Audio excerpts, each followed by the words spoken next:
Yes, people, good evening, good afternoon, wherever you're watching from. Welcome back to the channel. Welcome to the UEFA Champions League Round 16 preview. Obviously, the Champions League is back this week, so we're definitely going to talk about that. We're going to talk a bit more about, how, how the fixtures will go, our prediction, we'll give our predictions, our thoughts, and such and such. I will be doing a mini Manchester United rant, so if you guys would like to tune into that and get ready for the mini rant after last night, I was not able to do the rant because I was watching the Boston Celtics last night. Straight after the bat of the United game, I had to quickly turn on the Boston Celtics game and quickly watch the game. So luckily, the Boston Celtics resurrected me after last night because I would have been in an absolute meltdown. But Josh, here to entertain yourself on the show, Arsenal in the Champions League, United out of the FA Cup. You can keep hold of your number 14 for now. By Thank you very next much. year, I think I should be able to get. But by next year, we'll see. But hold on, I think his screens are closed. Let me have a look. You look good from my angle. Hold on, I think it's my Wi-Fi. Fair enough. Just hold on a second, people. I think it's my internet. I was about to say my Wi-Fi is pretty strong at the minute. Touch wood.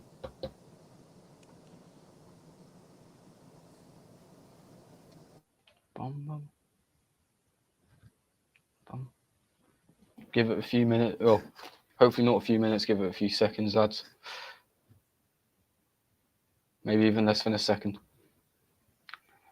I think it's my internet connection. Hold on. You do seem to be freezing a bit, to be fair.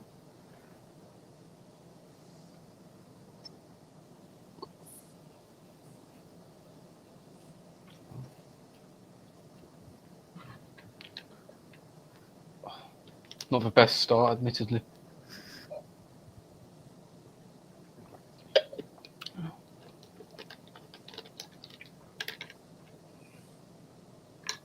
Oh, okay, he's back.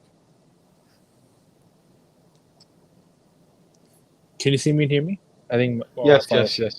You're moving Yeah, sorry. fine. I think my internet was just a bit because I think you lagged out a bit just now. Your screen disappeared. Oh, God knows why.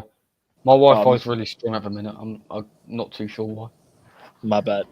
Sorry. Here to entertain yourself on this. How are you feeling? And you can keep hold of your number 14 for now.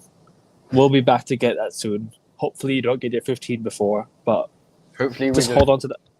Just hold on to your 14 for now. But how are you doing, man? How's everything been?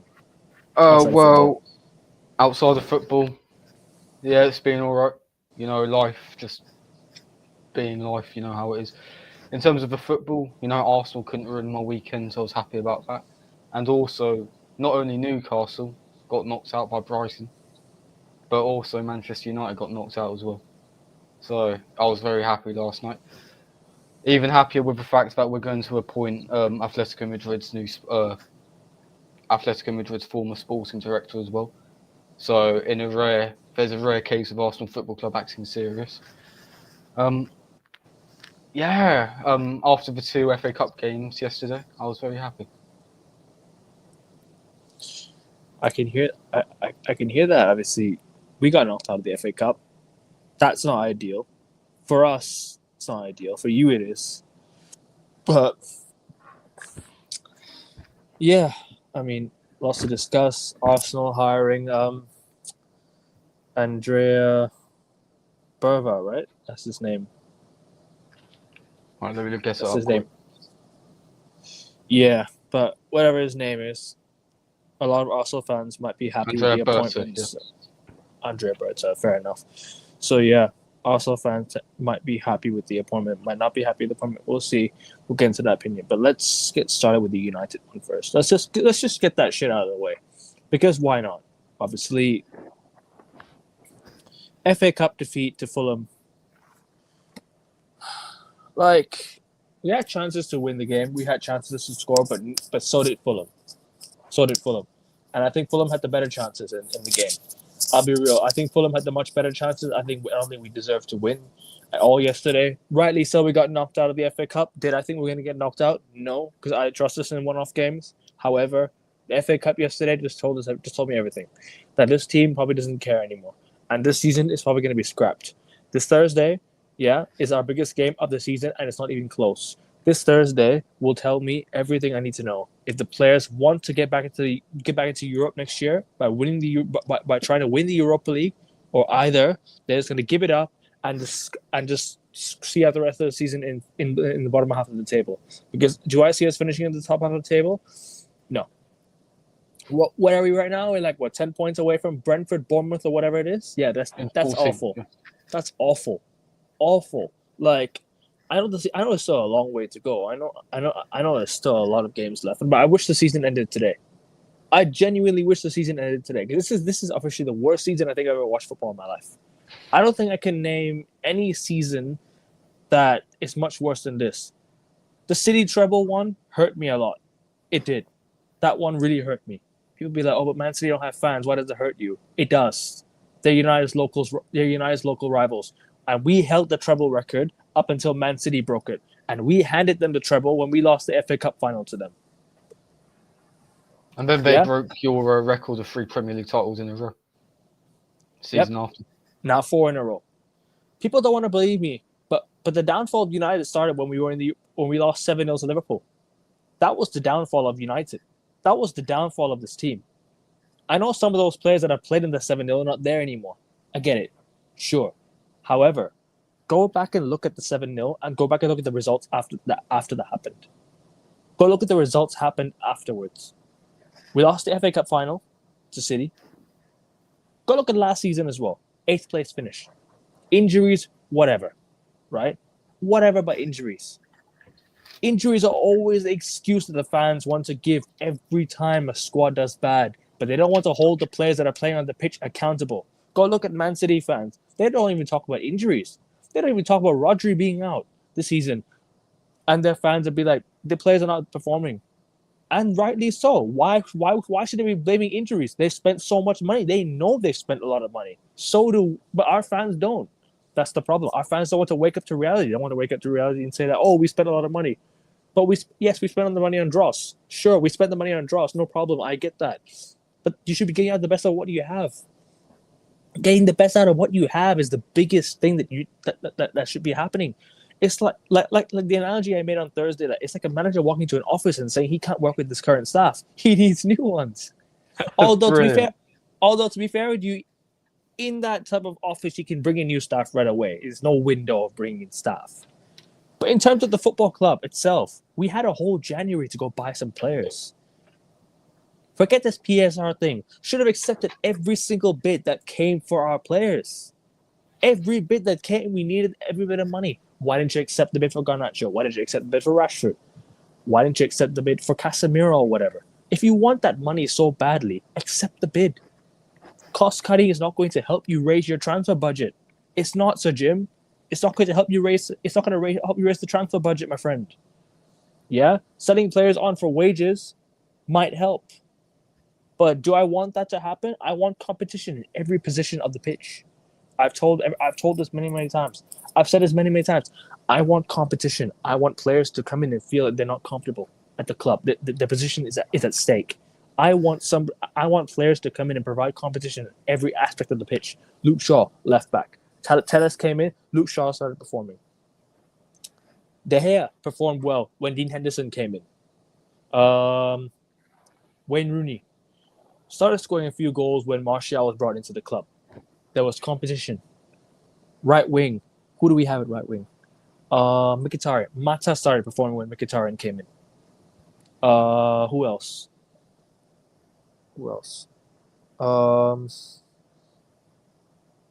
Can't name anymore. Yes. Well, competition gets the best out of you, to be fair. Exactly. If you can't handle competition, then you're not good enough to play for your club.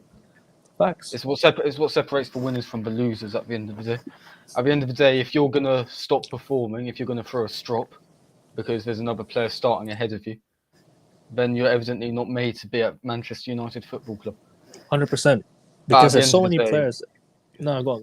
Now, carry on, mate. It's your segment. Finish what you were saying.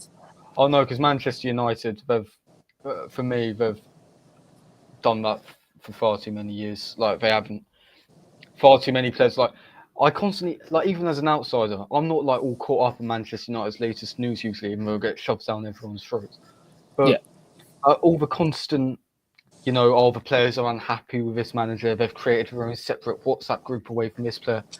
It's like you're fully grown men. You're getting paid how much? You're representing, like, globally and in terms of the fan base, the biggest club in England and arguably the biggest in the world. You've arguably got a bigger fan base than Real Madrid, and you're acting like a bunch of petulant children. Like, would Ferguson have ever have allowed that under his radar? Seriously. It just goes to show what an absolute shambles your club has been. Like, even like the seeds were already there, even during Ferguson's time. I mean, the summer of 2009. I mean, that should have had alarm bells ringing around the place. I mean, that summer was genuinely disgraceful. It's only by the sheer miracle of God that you had Sir Alex Ferguson at the helm that nobody seemed to notice as much as they are now. Yeah. But like the warning signs were already there. I mean, your title-winning team in 10, 11, and 12, 13. For me, alongside Leicester, perhaps the worst squads to ever win the Premier League. But who did he have as manager? Papering over the cracks. Big, big cracks. And now those cracks are reaping what they sow.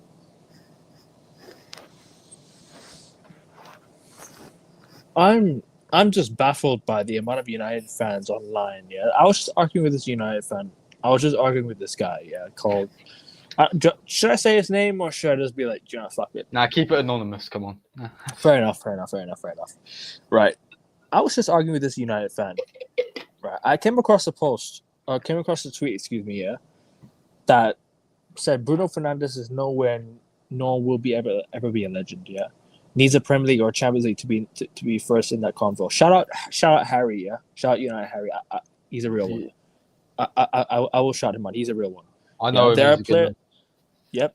There are players who have done much more for the club than Bruno, who I don't class as a legend. Facts. There are. Ji-sung Park. Do I rate him as a legend? Come on. Yes, but in terms of like the highest of legends, he's not in that category. He's not in the Bobby Charlton. Javier Hernandez, Chicharito, one of my favorite players. One of my favorite players ever. Why? Because he gave it all for the club. Antonio Valencia, another one. Antonio Valencia is another one. Won 3 league titles with us. Sorry, 2. My bad, 2 league titles. He won 2 league titles. He came in a year. He came in a year after we won the league. People were like, to be fair with you, that signing is one of the only signings I'd be like, in Sir Alex Ferguson, and he's like, okay, that's a good signing. That's one of the only good signings that he made, because Obertan, Owen, Bebe, who else did he make? What other signings did he make? Kagawa didn't work out. Well, he did, but in terms of like the other players didn't work out. Welbeck wasn't a signing. Who else? Angelo Henriquez. I'm sure some of United fans might be familiar with that name. Angelo Henriquez was there. That year we signed Nick Powell. We signed Alexander Butner. Yeah, Butner. Butner had a really good game against Bayern Munich in the round 16 of the Champions League. That was one of his only good performances. I'll be real. Other than that, we've been awful. The signings have been awful. Sir Alex Ferguson's only good signing since Ronaldo left has been Antonio Valencia.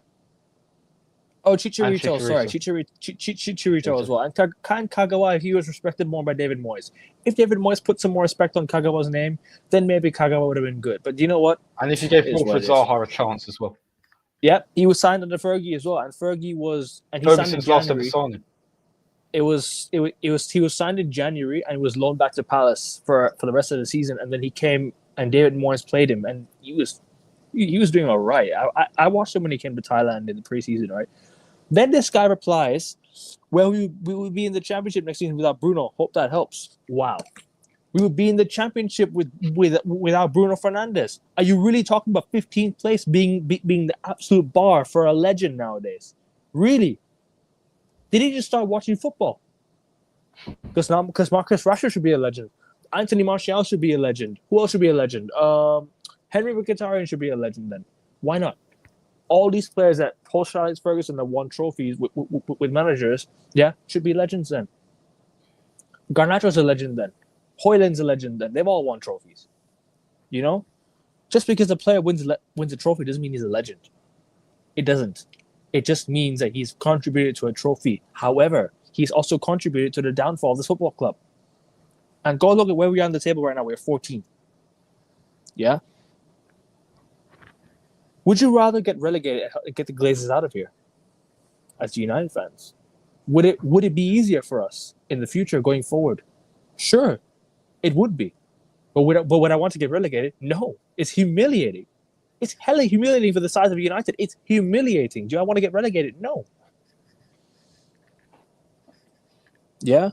What can I add on that? They're always on about where are we without Bruno Fernandes? Where are we with him? Where are we with him? Where are we with these players? You know, where are we with these players? It's not good enough. It's not good enough. We got knocked out to Fulham in the FA Cup. This is the first loss to Fulham since 19 something. I can't remember the date. 1908 or something like that, or 19. I can't remember the date, the year exactly, but 19 something. That was the first time we lost an FA Cup game to Fulham since 19 something. I know it was more than 100 years ago. I know so, because I was seeing it. What were your thoughts? I was seeing the statistic. Terrible, from start to finish. Second half, we had chances. Højlund can't touch the ball. Højlund doesn't know how to do it. Højlund doesn't know how to control the ball. He doesn't know how to hold up the ball. He doesn't know how to do anything. Bro, I'm just watching him play. Right, Højlund's just, and he dropped into the middle. Right. There was one time he tried to do the Ronaldo chop or something. I don't know what he needed to do, and we lost the ball. His confidence is at an all-time low. It's not even. I don't even like, you know. It's not just his confidence. I just don't think he's a good player. I don't see him as a good player. I don't see him as a United player going forward. I don't see why he should be here come next season. I don't see any reason why he should be here. I don't see any reason why we should be keeping hold of some of these players.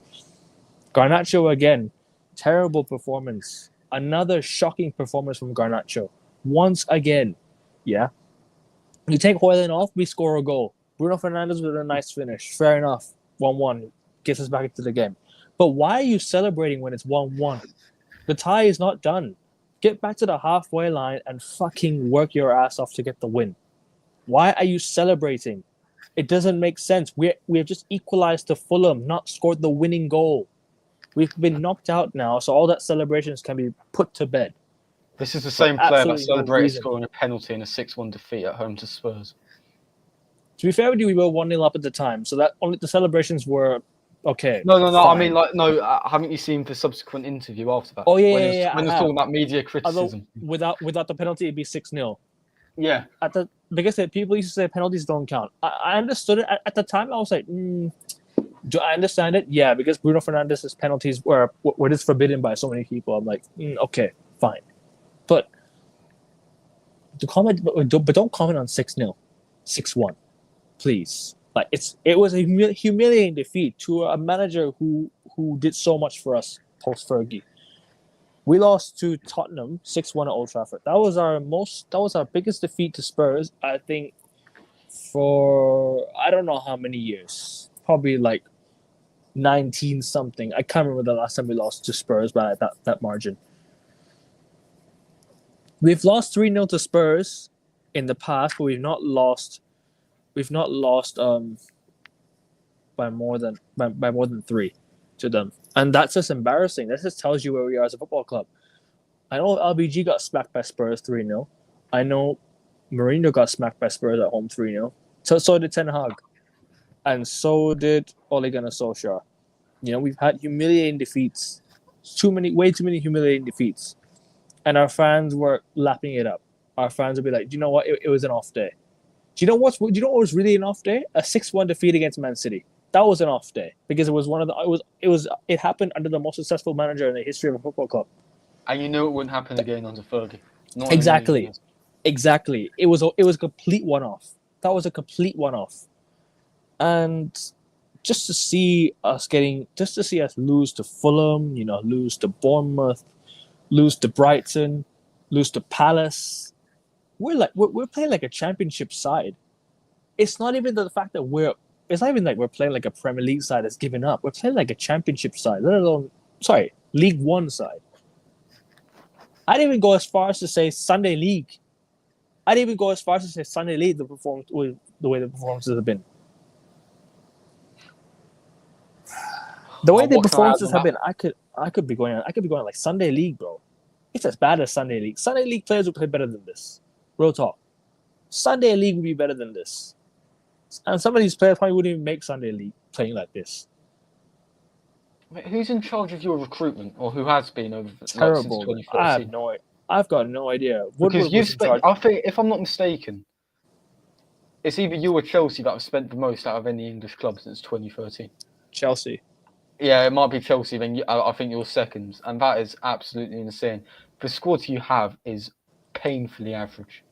Painfully average. That is not a Manchester United team. No effing way. There's nothing else I can say on that. It's just your club has been neglected to the point where your stadium is decaying before their very eyes, and they're not doing anything about it. I mean, there's no renovations. There's rats on the pitch. I mean, at what point is this unacceptable? You've got the most trophies in England, if I'm not mistaken, or you might have been overtaken by Liverpool now. But you're literally one of the biggest. We will be overtaken by Liverpool, and I will say this now live on air: we are not the biggest club in England anymore. No, we're not. It's dusted. It's over. We're no longer the biggest club in England. It's finished. I don't want to hear any more from United fans. I don't care. I hate to say it, but we're not the biggest club in England anymore. Liverpool are. Liverpool by far. How many European trophies do they want compared to us? They're about to equal our league title count. You know? What's the European trophy count? 10-5? You've won like two. We won 2 UEFA Cups, I think. We've won 3 Champions Leagues and a Cup Winners' Cup, and that's like, 6 European trophies? Liverpool's 10? 10 European trophies? Liverpool have got a lot more than 10. 11, 12? They're pushing 15, I think. Probably 15 European trophies. Excuse me. But I'm saying, but yeah. That, even as an outsider, even as an Arsenal fan, seeing what state Old Trafford is in is absolutely shambolic. How on earth are you allowing that to happen? That's gross negligence. That's a borderline war crime. What on earth are you doing with that? Old Trafford used to be a stadium. Bro, Old Trafford used to host the Champions League final and the Olympics. Now it can't even host the Euros or the World Cup. It used to be a bastion of invincibility, and now it's completely dead. Completely and utterly dead. What's such a historic stadium just ruined? And I'm fuming because I love Old Trafford. I love my home ground. As a United fan, we all love Old Trafford. We don't want to see it. We don't want to see it rotten to the core. The Glazers have just ruined the football club. The stadium's now rotten. The finances, we're in massive debt, and it's going to be so hard to clear. Very hard to clear. All you should have done was accepted the bid from the Qataris, and the debts would have been paid, and everything would have been done. You would have fucked off back to America with your retirement money, you cunts. And I don't care. I will say it live on air. They are cunts, all of them.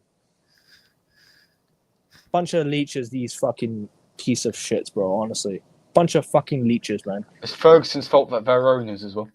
I don't know the full story, but apparently they met out of this horse racing thing. It might have been Cheltenham, and it is. I think he offered the club to the Glazers, if I'm not mistaken. Or he advised the Glazers to bet on a horse. I don't know the full story, but Sir Alex Ferguson is just as culpable for the downfall of Manchester United. 100%. He left the squad in a mess. He should have tried to rebuild United before leaving it to the next manager. He left David Moyes in a...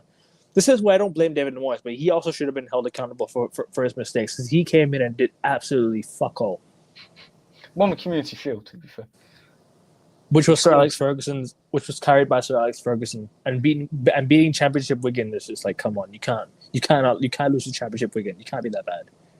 You can't be that bad, surely. You can't lose to Championship Wigan, who have just won the FA Cup against Man City, got relegated. That's it. You know, that was one of the best weekends of my life. United lifting the Premier League trophy and Wigan beating Man City, getting relegated. Like, I used to... Bro, those were the best days. You know, when you see your rivals losing cup finals and you winning league titles, and going to Highbury, silencing the crowd, going to Anfield and winning the league title in 2007, because United pretty much sealed the league title away at City, but no, we won the league title at the City of Pretty much. Manchester Stadium. That was pretty much the league title You sealed. won at the Emirates, but yeah. And we used to make teams do guard of honors for us. We went to the Emirates, in 2013 and let Arsenal do a guard of honor for us.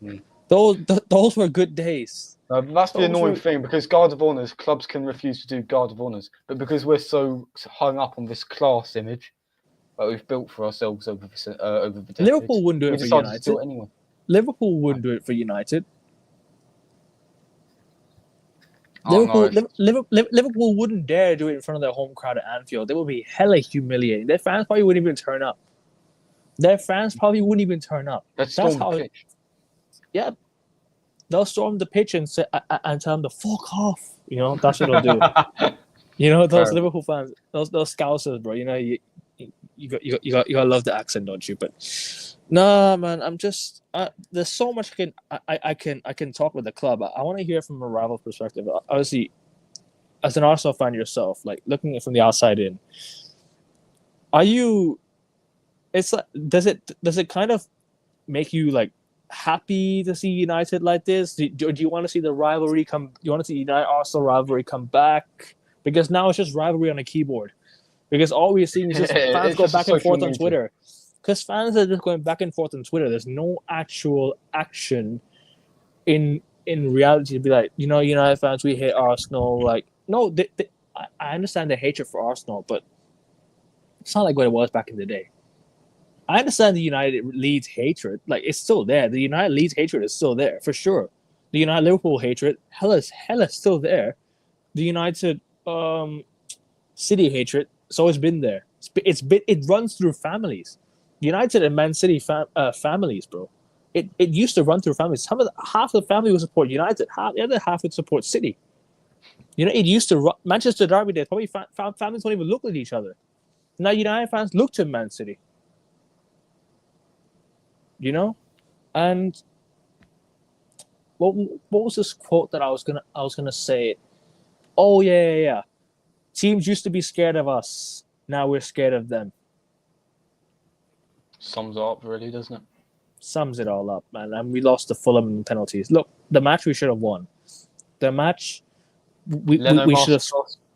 It wasn't a Leno masterclass. I think United just didn't. I don't think United took their chances. We had chances to win the game. Cheeto came on and he had a few chances. Should have buried them.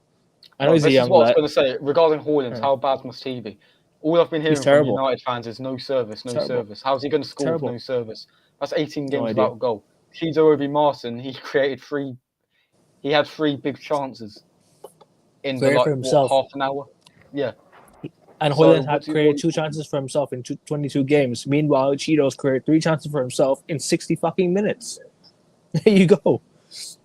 It sums it all up. Sorry, continue, man. I just wanted to get that across. No, you were going to ask me about how do you see it from a rival's perspective? Now, for me personally, I started getting into football in 2014. So throughout my time watching football, I've never hated Manchester United like that because you were successful. You know what I mean? You'd always cause Arsenal problems and whatnot, and you'd always be there and thereabouts. But you've always been this underachieving massive club since I've started watching football. So obviously, I know the history. I know the Battle of Old Trafford, the brawl at Old Trafford, Ferguson versus Wenger. Obviously, I know all about that, but. I mean, even from a rival's perspective, I spoke earlier about Old Trafford decaying, and that is objectively an absolute farce. And obviously, long may it continue. I would have loved you guys to get relegated, but unfortunately, the Championship and the Premier League are so out of league with each other that they're going straight back down, and they're absolutely terrible anyway. I mean, obviously, I don't want you guys to be good again. I mean, that's obvious. I am an Arsenal fan, but looking at it objectively, what the Glazers have done to your club is absolutely disgraceful. It's worse than what the Kroenkes There's no getting away with that.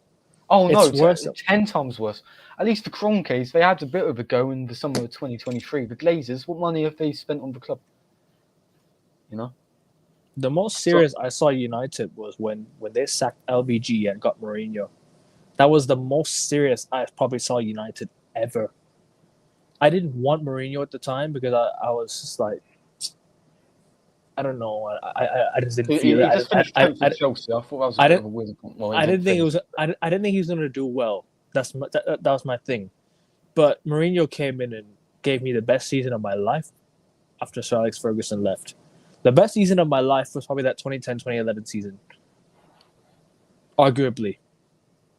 Because we won the league that year and we made the Champions League final. Even though we lost the Champions League final, we still made the Champions League final. We went to Wembley as well in the season. So we could have won. We had the chance for a treble. But unfortunately, we lost to Man City. Unfortunately, we lost to Man City. You got slapped by West Ham in the Carabao Cup quarterfinals as well. Yep, 4-0. I was in camp with school, I think, at the time, so I wasn't able to have access to phone or even watch. But yeah, sorry. Continue what you're saying, bro. No, like from a rival's perspective, we understand how badly Manchester United have run, but at the same time, obviously, I'm glad as a rival fan. I mean, what annoys me about Manchester United, it's not even like obviously your fan base are loud and annoying online, but at the end of the day, that's online, so I don't let it bother me. At the end of the day, if you're getting bothered by social media fans, you got to go outside, get laid, whatever. Don't get bothered by that. Where was I going with that? It's like the fact that obviously you are commercially and whatnot the biggest club in England, globally speaking as well, and the media scrutiny on you is amplified to 100 compared to every other English club. I mean, what annoys me is the fact that we're constantly getting round about updates about your club, about Sir Jim Ratcliffe, about what your players are doing and they're partying and whatever. That's what annoys me. It's nothing to do with your club or your fans or whatever. It's just the fact that you're so like Manchester United are everywhere. You can barely escape it. That's what annoys me about your club, which is why I'm kind of glad that you guys are suffering. I don't want you to see this as a piss take, but as a rival fan, I don't want you guys to be good. Obviously not. So yeah, that's just the way I see it. I mean, the constant roundabout updates about Sir Jim Ratcliffe and the Glazers and Mount went partying here. I saw today. It's like, who cares? Why does Manchester United related news has to be broadcast to everybody else? You know what I mean? But that's just Manchester United generate clicks. So I understand. My biggest issue. That's what I hate about your club. It's just the constant shoving in your face. PR around it. You know what really upsets me, bro, is that there's so much that that could have been done to the club. There's so much that would have saved the club from going from up here to down here. There's so many opportunities. So many opportunities I've seen the club like, but onto that Mason Mount thing that you said. Amad Diallo was attending the game in his crutches, mind you, and Mason Mount was out partying with his ex-teammates, not even his current teammates. Jorginho as well. Yeah, Jorginho was there. I don't know what you're doing, shit. Pal. We've got a Champions League to win, mate. Come on. No, but as I was saying, like, at least Amad Diallo has a bit of shame and he cares. That's the one player I'm like, this guy is the one player that needs to stay. That guy is the one player that I'm like, please stay at the club. Because he was the reason why we won that FA Cup last year with that winning goal against Liverpool, and that was one of my favorite games in a while. Even though yes, we didn't have a good season as a whole, we still managed to win the trophy, and that was the best part about it. And I wanted the manager sacked since the FA Cup final, because a former Dutch manager of ours got sacked for much less, and where's the justice for that? Because he could have he was doing a lot with the academy players. He was signing some players. He was getting the best out of the players he was playing. We were winning games. We beat everyone in the top 6 apart from Chelsea. That was the only team we failed to beat with LBG. Well, Chelsea finished 10th as well, didn't they? 15-16. The game against Chelsea at Old Trafford, I remember we missed a hell of a lot of chances. We just couldn't score. Was it the 0-0 or the Van Yeah, Persie the 0-0. The nil. No, it wasn't. That was the Van Persie 94th minute one. Was the year before when we were 1-0 down, and we equalized in the last minute because apparently Di Maria dived. But okay, never mind about that one. The following year we just couldn't score. We just couldn't put the ball in the back of the net. At Stamford Bridge we lost 1-0 the year before. A year later we drew 1-1 at Stamford Bridge thanks to a last minute Diego Costa equalizer. David De Gea mistake last minute. We were so close to winning the game, then makes a mistake, And then Ross Barkley does the same thing a few years later, and then Mourinho and celebrates in front of Jose Mourinho. So, yeah, no, it is what it is, bro. I mean, the club's in absolute turmoil, and bro, the opportunities I've seen the club, we could have signed certain players that would have saved the club from the absolute brink of where we are right now. Now that's the thing. Every club can say that. Hey, trust missing me, out on players. Arsenal have got plenty of stuff like that going on, but carry on. Because, bro, we have the finances, the fan base, the global, how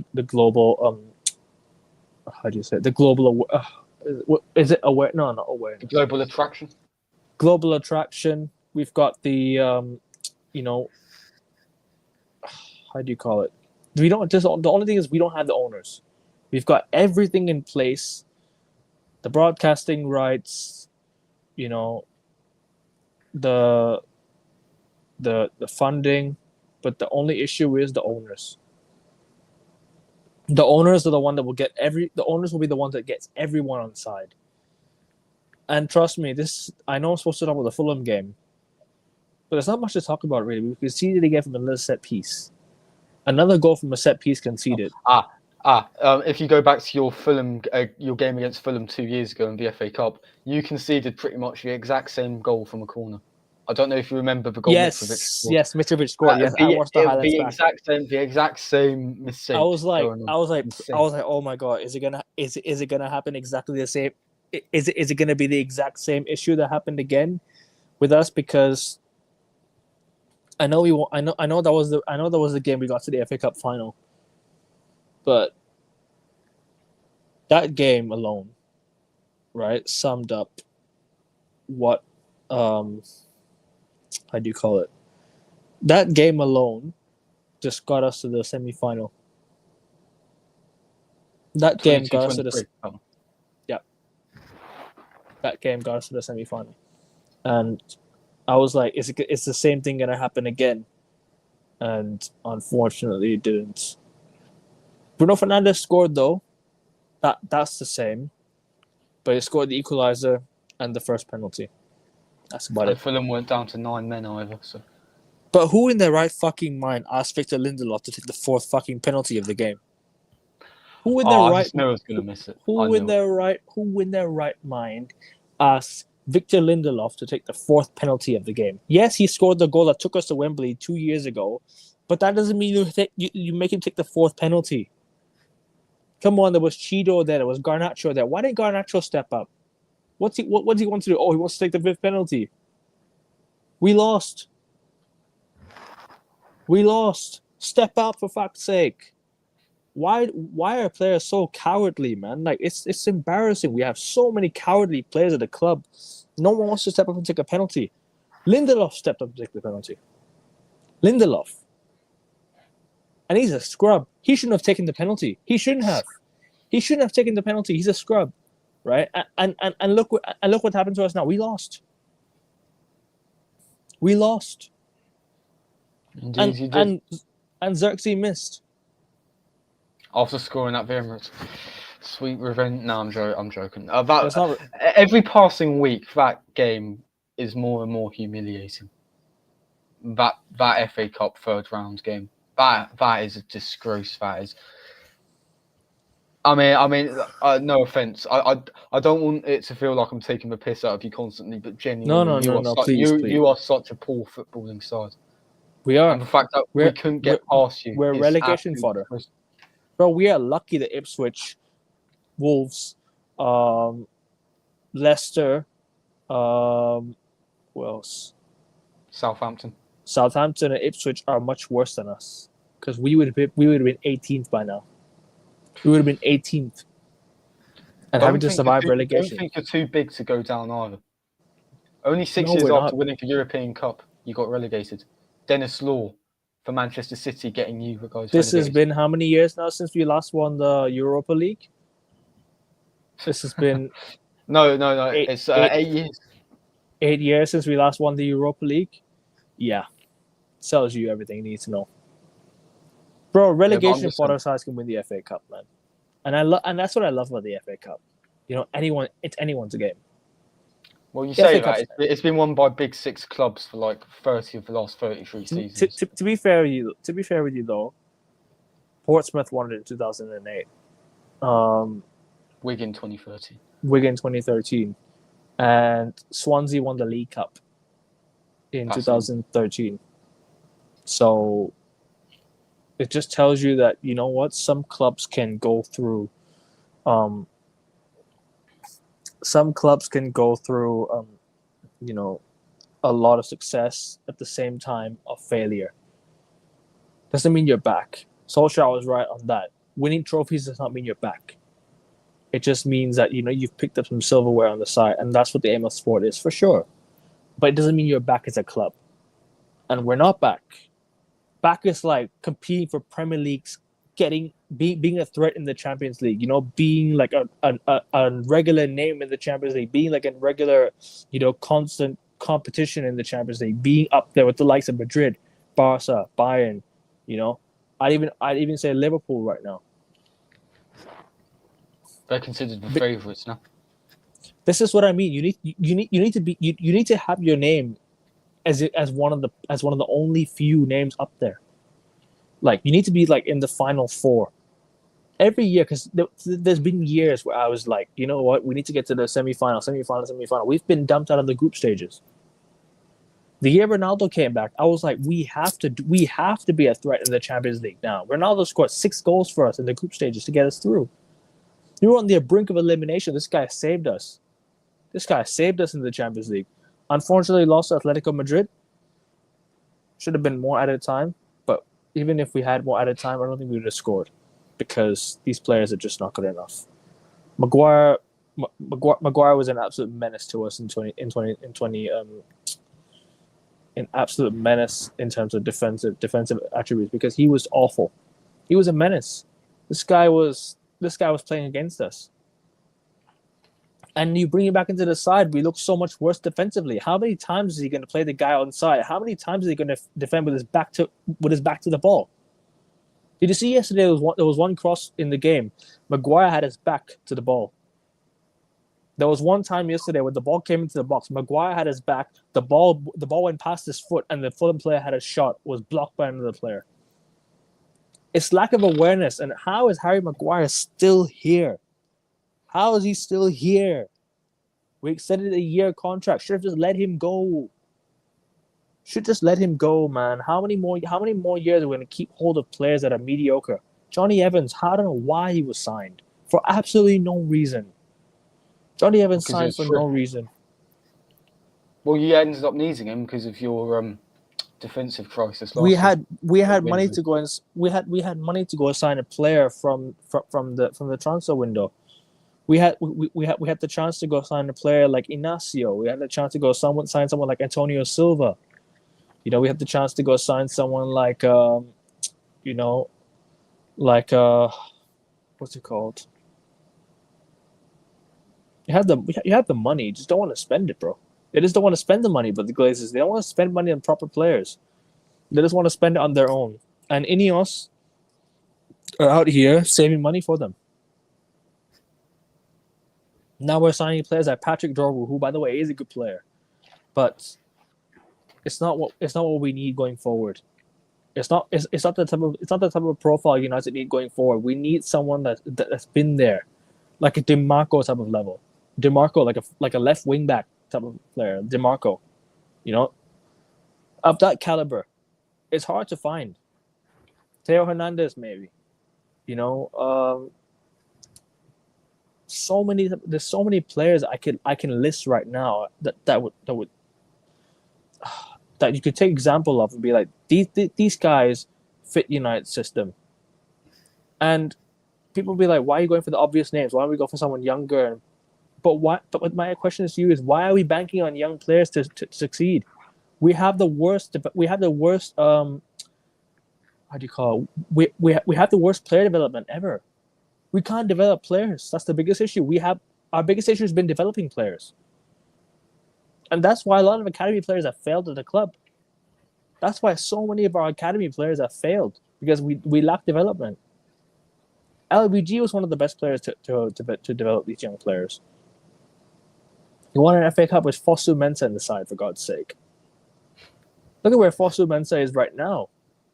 He's at I think he wasn't he at Bayer Leverkusen or something. I think he's still there. I think he was, yeah. I think he's still there, and it just tells me everything you need to know. Like, people keep on saying, "Oh, young players, we need to sign young players." Stop going for young players, unproven players, especially, because they're not going to help with the current day of the club. If you always look to the future, always look 3 years ahead, 4 years ahead. Why don't we focus on now? They're always looking, bro. The thing is, the biggest issue with United fans is they're always looking few years down the line. They're never looking what's going to happen this year or next year. They're always looking 3, 4, 5 years down the line, and that's the biggest issue. We're having to sign young players, unproven players, spending big money on Rasmus Højlund, signing Anthony, banking on Garnacho to do well. Garnacho has not been playing well for the past 2 years, but nobody wants to call it out. I know he scored a goal in the FA Cup final, but what? Off of what? A mistake from Gavardio. That wasn't Garnacho's goal. It was gifted by the defender. I'm not saying missed it, obviously. Of course tap the ball into the back of the net. Right place, right time. Sure. I understand. But too many times these fans are just waiting, constantly banking on young players every year. Bro, one thing about Arteta is at least he's developing Lewis Skelly. At least he's doing well with Ethan Nwaneri. At least Saka is now becoming a really, really good player. At least you had few players. You had William Saliba in your academy. Now he's become the player. We did not. You didn't have our academy. No, we signed him from Saint Etienne for 27 million quid when he was 18, under Unai Emery, summer 2019. Mate, if he was from our academy, bloody hell. Didn't you have Daniel Malin in your academy? We did. I remember him in FIFA 16. I used to train him up to an 80 rated player so he could start up. No, we've had some pretty decent players slip through our academy. Martinelli was signed. No, Martinelli was signed from the fourth tier of Brazilian football. But we've had Ismail Benacer. Ismail Benacer, AC Milan. Benacer, good player, very good player. A decent player. I watched him play. I watched him in the 2022 title run. The AC Milan title run. I watched him. You know why I know that? Because he was in our FIFA 12. So, FIFA 12? Yeah, it was in Arsenal's FIFA 12 team. Oh, there was this other guy as well. He was there when he was 16 or something? 16 years old? Yeah, it was like 16, 17 years old, like around 2011. Because you weren't allowed to sign players when they were 15 years old or something in FIFA 15 or something like that. 16. Yeah, you weren't allowed to sign players at the age of 15. You were allowed to only sign players at the age of 16 or above when you're signing academy players. But back to United. Like I said, the development guys are just, I don't know what they're doing behind the scenes, man. We can't develop players, and why people keep on banking on young players to work is being an issue. I don't mind signing young players. I don't mind signing players that maybe have a bright future. But sign good players on top of that. Sign some, brilliant world-class players. Because our fans have constant issues of blaming players on high wages. Like saying that, they're just here for the money and such and such. If they're here for the money, what about the players that are playing next to them? Are they not here for the money as well? The players that people defend, Luke Shaw, What's he doing? He's nicking a living right now, being injured. You know Rodri's got onto grass more quickly than Luke Shaw. exactly, and Tomiyasu as well. That is insane. Tomiyasu I don't know as well. what on earth Shaw's doing. I don't know. I'm not a Manchester United fan. If you could, Bro, inform we me had no left back last season, and Eric Ten Hag sold two of our left backs.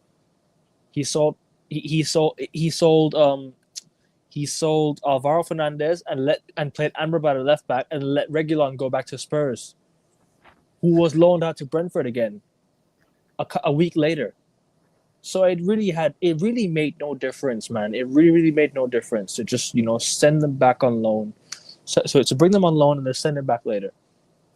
We done that with a few players, by the way. We did that with Jack Butland as well. I think I'm not sure you remember Jack Butland. He was at United. Of course, I remember Jack Butland. FIFA 17. He was at United, bro. Jack Butland was at United. Was he? Do you remember? Oh, last season, yeah. Yep, he was at United, and then we didn't even play him. He went to Crystal Palace right afterwards. He never played a game for us. Yeah, we've done that with a few players before, man. We weren't going to give Bayindir a game at the club. We gave him a game, and Onana returned a game later. So it's just like, what's the point of bringing in loan players? You're not going to give them minutes. And recruitment's terrible. Recruitment is terrible. Too much poor recruitment over the years. Well, I like Casemiro. You've had poor recruitment player. Since 2008. Why don't we go and try and sign a player that's in the market? Try and sign a top player. Osimhen's in the market. That's a top player. That's a good player right there. Who played for Napoli, won the league with them. He scored one of the goals to win the league. If you had let go of Garnacho, you'd have signed Kvaratskhelia potentially from them. Could have done something with that. And my question to United and the board is, what is your plan? What is your plan? Are you telling Ruben to do this on purpose? Sorry. I don't mean that. Are you allowing Ruben to do this on purpose? So you can ship out the players we have right now? Because good luck shipping out the players we have right now. Good luck, because no one's going to want them. No one's going to want them. They're full of shit. No one's going to want them. No one's going to want Mason Mount. No one's going to want Rasmus Højlund. No one's going to want Lindelof. Well, he's going on a free anyways. Eriksen's gone on a free. Who else? Good luck selling Luke Shaw. No one's going to want him. Good luck selling who else can I name?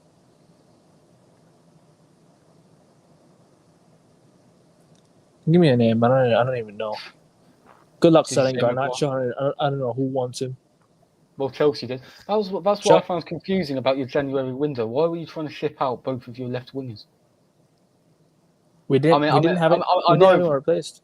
Yeah, exactly. So you've deducted that neither of them are good enough, but you're going to get rid of them and leave your squad short. It just smacks of absolute negligence and almost amateurish ineptitude from your recruitment team and whatnot. If you have a recruitment team, I wouldn't be surprised if you didn't. Because I would have much rather signed a striker instead of a left wing back in January. I'm sorry, go on. No. I'll pretty much finish what I was going to say. But when you're talking about signing a striker instead of a wing back, surely the resources of Manchester United, you might as well sign both. And that's apparently we're broke. Apparently we're broke. You're not broke. Manchester United are not broke. That's absolute nonsense. PSR was voted in. PSR was voted in by owners of these football clubs in order to save money. That's what it is. Yep. There's no Manchester United are not broke. They may be in debt. They are not broke. They are arguably the biggest club in world football when it comes to fan base and global reach, how on earth are they ever going to be broke? They've got 75,000 people filling out their stadium week in, week out. Revenue as well. They've got 75,000 people filling out their stadium, their decrepit stadium week in, week out. Yep. Are you telling me that a club that attracts 75,000 people each and every week, no matter how poorly they're playing, is broke? Absolute bollocks. And the fact that they're cutting, I work for a Premier League club. If you're messing about with people's livelihoods by getting rid of it, by removing them from their jobs in order to save a few grand, when you've got Luke Shaw and Mason Mount nicking hundreds upon hundreds of grand a week. Or pounds, I should say. Still hundreds of thousands of pounds a week. Bro, you're messing about with people's livelihoods like that. It's disgraceful. Bro, they could be lying on the hospital bed injured, and they'll be nicking I don't know how much per minute per hour. It's that crazy, you know. They're earning more than what they should be earning. I'm not supposed to pocket watch here, but for these type of players who are just sitting on the bench and just not even playing, what's the point of giving them this much money? I get it, you paid so much money to sign Mason Mount, but surely there has to be a reasoning behind it. Because I don't see the reason why we should have signed Mason Mount in the first place. Why did that was a waste of a signing. And he had a year left on his contract. We spent 60 million. Chelsea has scammed both of our clubs, man. Chelsea have really scammed both of our clubs. That's fair. At least Havertz has had a bit of a purple patch and nearly carried us to a league title. What's Mount done? So, you know what I mean? Like Havertz, he's provided a bit of use here and there. I'll give that to him. Helped us lose 4-3 to Chelsea. Helped us lose 4-3 to Chelsea since coming off the fucking bench, and we won an FA Cup a couple months later. And Enzo Fernandez was celebrating at his face. You see the way Enzo Fernandez. You see the 4-3 game last year. Did we see the way Enzo Fernandez was celebrating? And then Mason Mount a couple months later won the FA Cup. I think Cole. Life comes at you fast. Cole Palmer's only. But Enzo Fernandez Cole Palmer's only. I can't. Sorry, mate. Sorry. Cole Palmer's only non-penalty goal against the Big Six sides were both against United. Yep. Sums it all up. So, sums it all up, man. And we're falling even more because Bournemouth are going to be up. If Bournemouth can keep their squad together and start playing some good football like they have this season, they'll be on the up. Forest, if they can recruit in the summer, they'll be on the up. Fulham, add some extra pieces to the squad right now that they have, they'll be on the up. Brighton, yep. Newcastle, for sure. Who else is there that I'm missing out? Aston Villa, bro, we are finished. If we can't recruit better than these clubs, bro, good luck. We'll probably battle for relegation again like we are this season. We'll probably be in the we probably will even be in the relegation zone come the start of next season. Can't wait. We might even get battered on the first game of the season and be like, I want the season to end.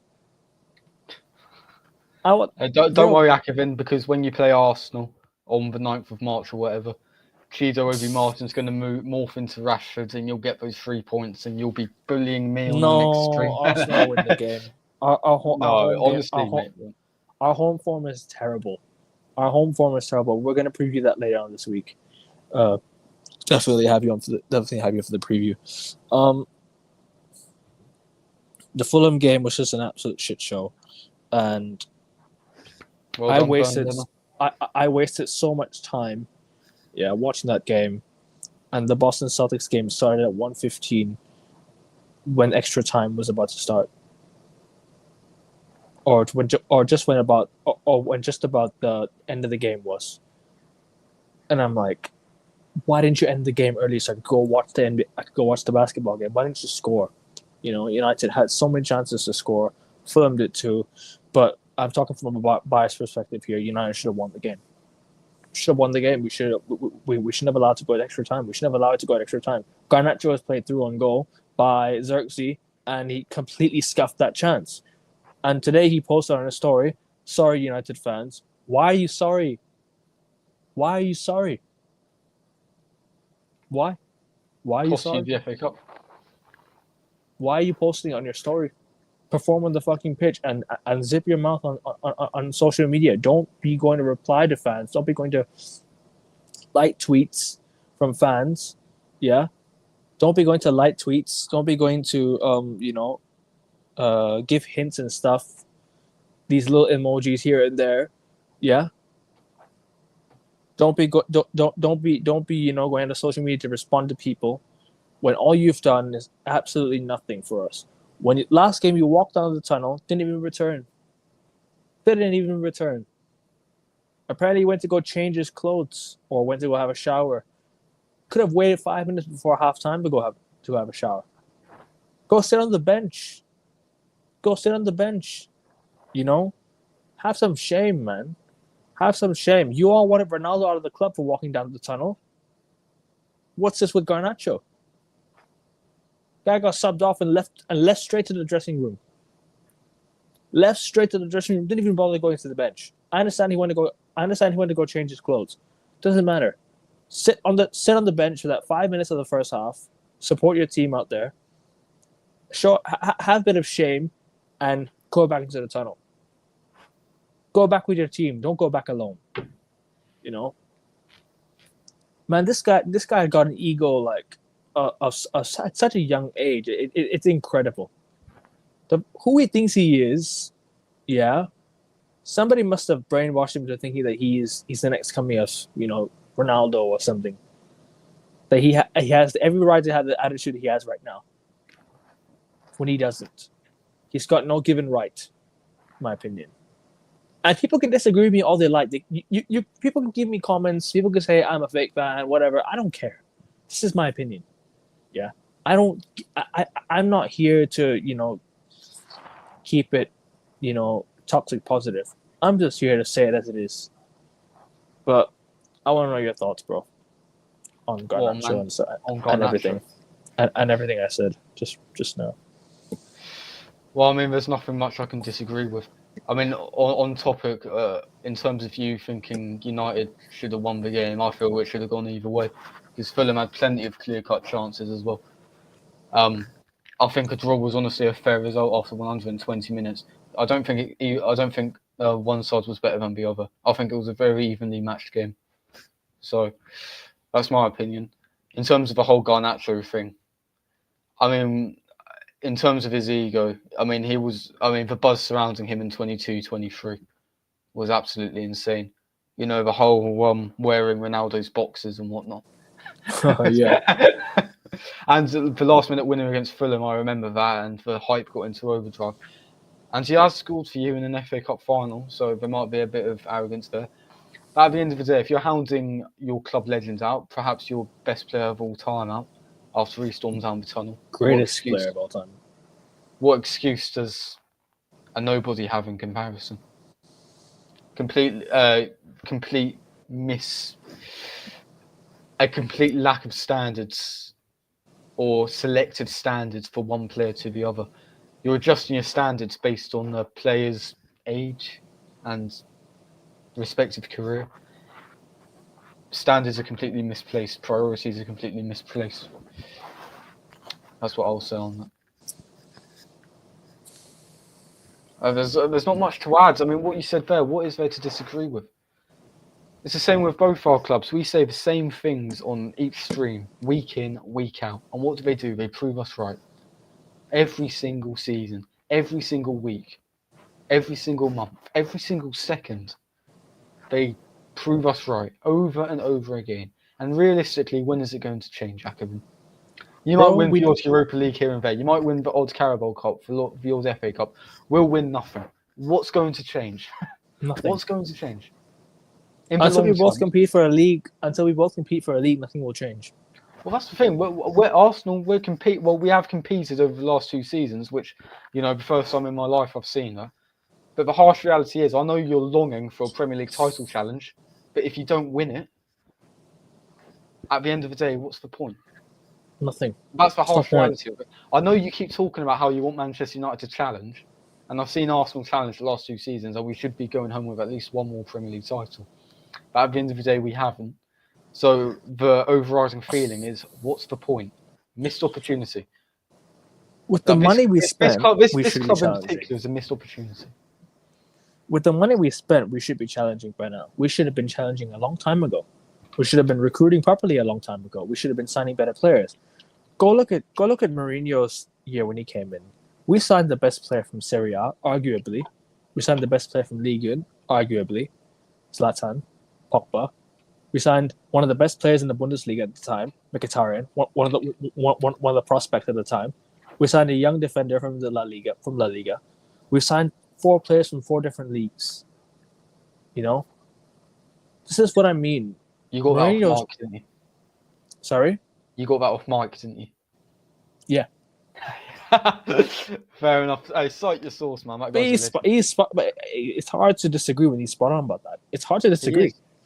It's hard to disagree because at the time, United fans were begging for the standards to be raised. When Mourinho came in, we were linked with Paul Pogba. Out of all the clubs, he went to, I was hearing he's linked to Barcelona. Surely he's off to Barca. Surely he might be off to Bayern. Surely he might be off to a massive club in Europe that's going to challenge. But he came back to United because of the Mourinho tax. And I'm like, oh my days, this is unbelievable. But I knew we weren't going to win the league because I know the squad around these players that are not good enough. Apart from Herrera, Schweinsteiger, Valencia, De Gea, and you could maybe argue Ashley Young at the time because I liked Ashley Young. He was a good player. Chris Smalling as well. There were certain players that weren't good enough. So yeah. Look, United fans, that's all I'm going to say to you is, like, don't stop voicing your opinions. Don't stop voicing your opinions on the club. If you want to call it out, call it out. If you want to say crap about the club, say it out. Say it. What's the point of listening to these buzzwords online and all this keyboard warriors and all these Twitter merchants? Nobody cares. It's words on a screen. It's not toxic and negative. It's just facts. We're further in the mud as we could be. We have not been this low, but I think it's going to get worse from here. So let's just say it as it is. We're not going to move forward until we act as a club, until we act as a fan base. If you really want to see United back here at the top, competing, yeah. Like, how you seeing Man City compete? Their fans could have dreamt of this. Back in the days when they had players like Benjani, back when they had players like Stephen Ireland, when they had Sean Wright Phillips and all these guys. They could have dreamt of the treble. They were envying us. Now we envy them. The tables turn. The tables have turned. And if you want the table to flip back, or at least be on the same side as them, let's start raising the standards. Let's start, acting as a club. But it's hard because, our fans are too easygoing. They'll happily fill the owners' pockets week in, week out and lie to us about a protest. But you watch that be one of the worst protests that ever happened at United. All this hype about a protest, and watch it be the worst one yet. Just watch. AC Milan fans, yet again, by the way, did another protest. Did you see that? Yeah, they did another protest. And watch there be something. Because they did this again 2 years ago and they won the league. They did this a few years ago and they won the league. So you watch, people, you watch what's going to happen next. Just watch. There will be change. There'll be change, for sure. There's going to be changes from the club top to bottom. 100%. Recruitment is poor. So they're going to call it out.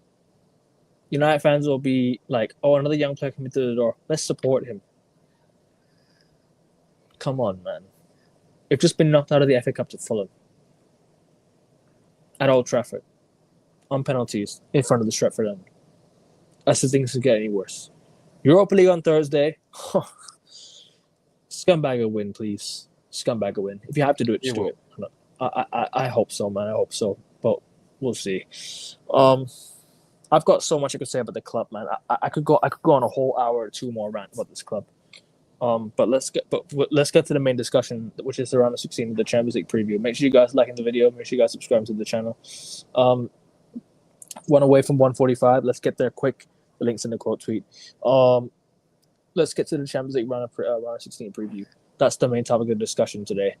I didn't mean to go a whole hour in the United rant. I meant to go for a bit, but you know what? There's a lot I need to say. So, yeah, let's get through it. The round of 16 happens tomorrow. Indeed, it does. Club Brugge, Aston Villa starting off with that game. That was a bit of an interesting game, isn't it? Because Aston Villa lost to Club Brugge early in the season. That was their first European loss. That was the first goal conceded as well in the Champions League this year. That was the first goal conceded all year. Ridiculous way it came about as well. Yep, Tyrone Mings, stupid mistake by him, which I don't know, he could go back to haunt him. I don't know, but obviously Villa go away to Bruges, seeking revenge, and so ever since that game, they've just been in really poor form. They were looking good at the start of the year, then ever since the Spurs game, things just fell apart for them, I think, in my opinion. Obviously, they got a few results. Recently, they got a few results. But what's that going to do to them? They're in the they're still in the Champions League. They're still in the FA Cup. They're in the FA Cup quarterfinals. I don't know I forgot who they're playing against next. You're testing my knowledge out now. Let me look it up. Because Bournemouth are playing Man City. That's not an easy game. Yeah. Nottingham Forest and Ipswich are playing right now. Actually, 34 minutes in, 0-0. Whoever wins that plays against Aston Villa. Is it Villa? No, Brighton actually. Which I'll. Aston Villa are playing Preston away, so they should be in Wembley. They should be at Wembley. Come April. But at the end of the day, we never know. Would have loved to see Exeter City, no? Because they lost some penalties to Forest, unfortunately. Oh no, man! Magic of the cup, isn't it? It is. Remember, we saw what was it? Lincoln City. We saw what was it? Bradford City. We saw Bradford City. We saw Bradford with the League Cup. Chelsea lost to Bradford 4-2 in the FA yeah. Cup. They were 2-0 up as well. That same day, Man City lost 2-0 at home to Middlesbrough. Who then got knocked out by us. So FA Cup magic, it's still there, even though the competition's pretty much dead. Coventry nearly pulled off the unbelievable, the Coventry nearly pulled off something last year against United. Should have done. I was so pissed off when that goal got disallowed. Should have done, but this is what it is. United fans can complain about VAR all we like, but guess what? VAR saved us. They saved us on the brink of elimination from the FA Cup semi-finals to the hands of Coventry City after being 3-0 up. That's another sackable offense from Eric Ten Hag. I don't care if he won that game. He should have been sacked since that game. Should have hired a new manager before the FA Cup final. Yes, we won the FA Cup final. I don't care. But we should have started a new manager process since then. We should have been looking for a new manager ever since then. But it's what it is. Let's get back to this game. What do you think about this game? What are your thoughts on Villa so far, and what do you think they're going to bring to Club Brugge? Well, in terms of the tie, I'm quite excited to see this one actually, and I'm quite happy that it's an early kickoff. I've watched both of Club Brugge's games against Atalanta, who I thought would be certified in the round of 16, and perhaps even be one of the dark horses like Malaga in 12-13. But alas, they got knocked out, and Gasperini got completely outclassed by Bruges' manager. I do apologise. I don't know what he's called or who he is. But at the end of the day, I saw those two performances against Atalanta, and I was like, this club means something. And I think Villa, they're not going to find it very easy. Like you mentioned earlier, they've already lost to Club Brugge, albeit to a fortunate penalty decision. But I think people are thinking that Villa have got an easy rise into the quarters. Trust me, they don't. Because Club Brugge, this is going to be a seriously tough test for them. Yeah. Like you said, like you were saying with Villa in the league, I knew they'd be more inconsistent this season, and that's a given. Like Newcastle last year, because at the end of the day, being in the Champions League, when you've got to comply with PSR rules to a greater extent, because you're not traditionally a big club.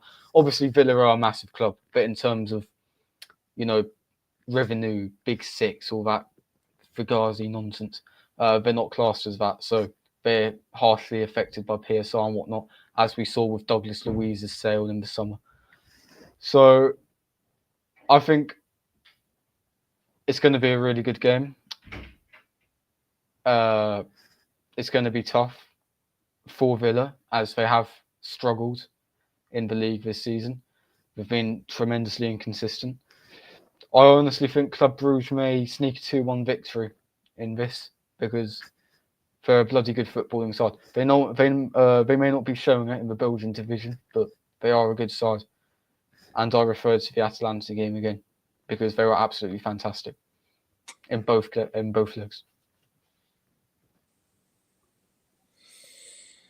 No, I hear. I think Villa have a good chance to win this game. I think Villa are the favourites to go through, and I stick by them to go through.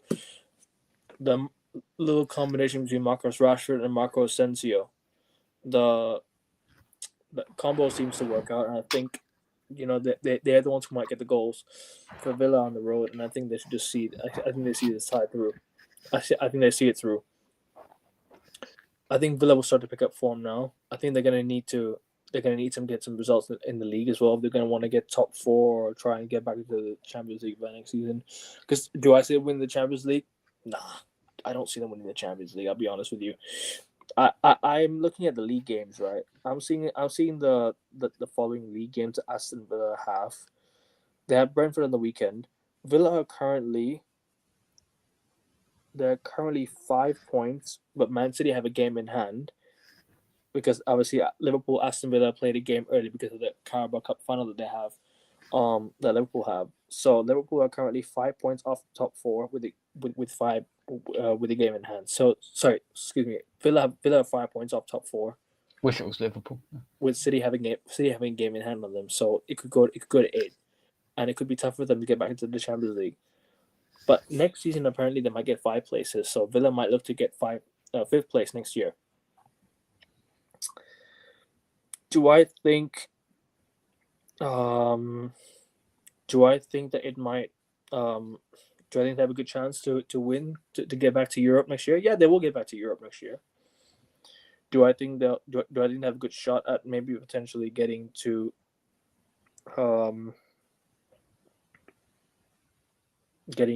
Conference League or Europa League, maybe, if they don't get Champions League? There's a good shot. There's a good chance. But I don't see Villa winning the Champions League, so it'll be tough for them to get back. Like, look, I've said this at the start of the year. Villa's schedule is going to be the reason why they don't get top 4. They have the squad too. They sort of Newcastle, but Newcastle always falls short. They always fall short. So yeah. What are your thoughts? I'm gonna go with 3-1 Aston Villa win. Let's get through it. I don't really have to preview much of this game. Is that for this particular game or on aggregate? Just for this game, I think. 2-1 Bruges. 2-1 Bruges. Yeah. They're not a bad size. People sleep on them. They're not. You're right. Going away to Belgium isn't easy in Europe, isn't it?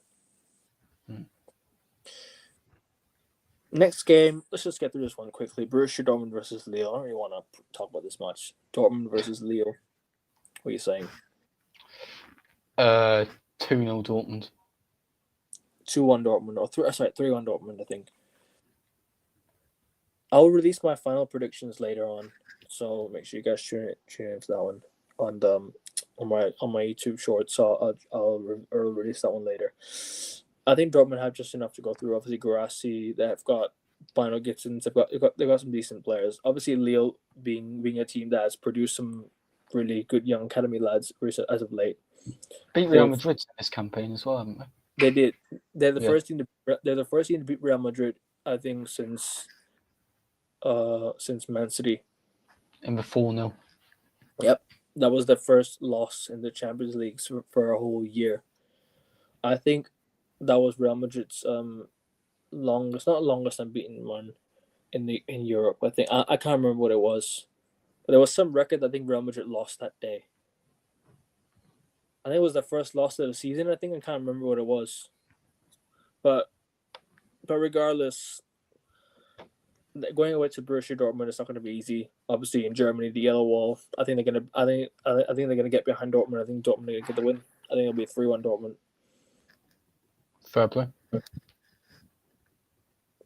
Next up, onto your game. Obviously, you can talk about Arsenal and obviously your obviously the news that broke through today and then how it might affect the team going forward. PSV away. Take it away, my friend. Well, in terms of the game or in terms of the news that came out? Everything, just Arsenal, like the news and then preview the game. Right. The news. Andrea Berta, former Atletico Madrid sporting director, now appears to be becoming our sporting director, which I, for one, am very happy with. He's the sporting director that brought in the likes of Oblak, Rodri, all those types of players. So evidently he's got something about him.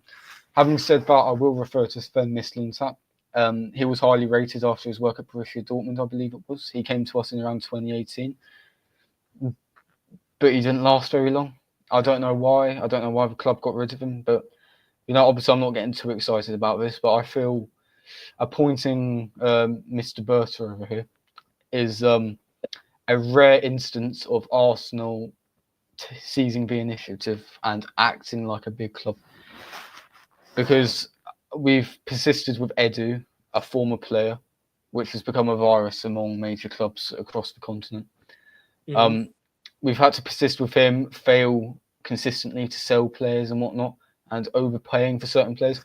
I'll cite the Marquinhos deal. We literally could have got him for free. We literally should have got him for free, but Edu decided to pay 3 million instead to keep up good relations.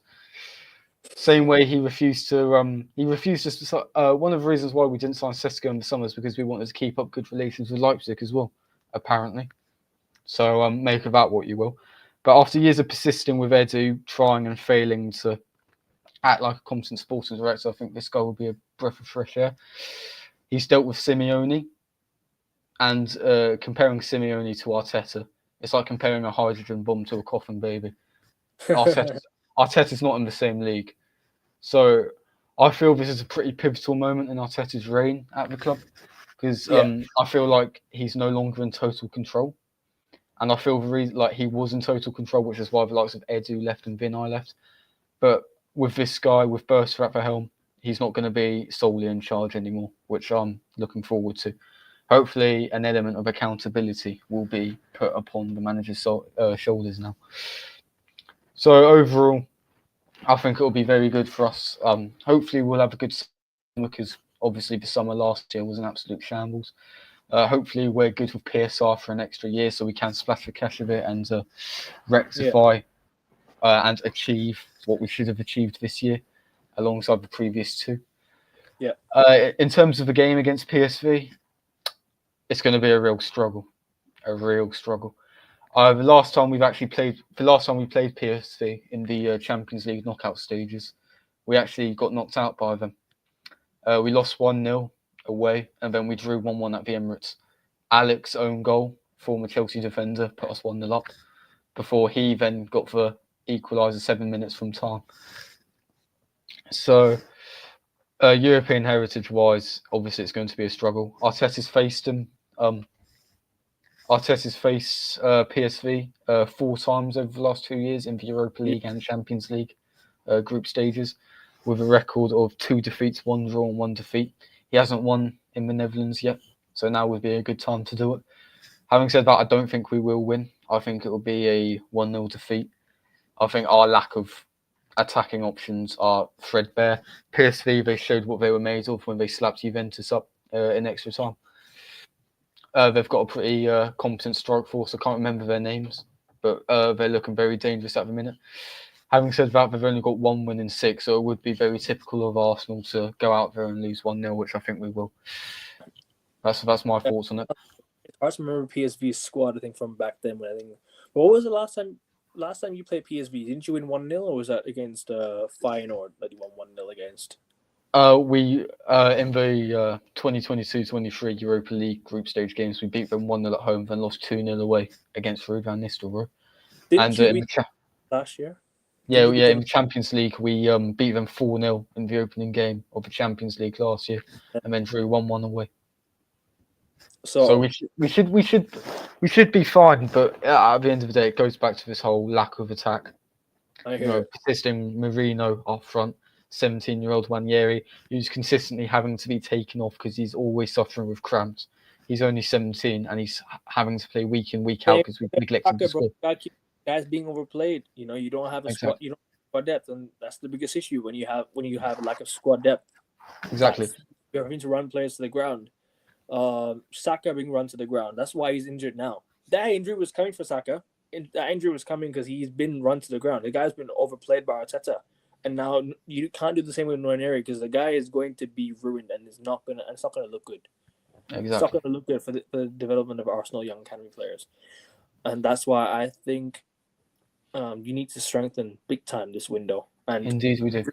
And if this guy is going to be the one that's going to help you guys, obviously I never really heard of him, so I can't really comment much on what I think of him. But if apparently a lot of what you said is true, then I think it should be a breath of fresh air. And I think Arsenal will definitely, should definitely sign some good players in the summer. Obviously, scouting is something important as well. Obviously, you've got to have good scouts. You've got to have how do you call it? You've got to have a good transfer strategy as well. You've got to have good transfer. This guy is going to bring in some academy players, not academy players, but strategy wise should be good. He should be good.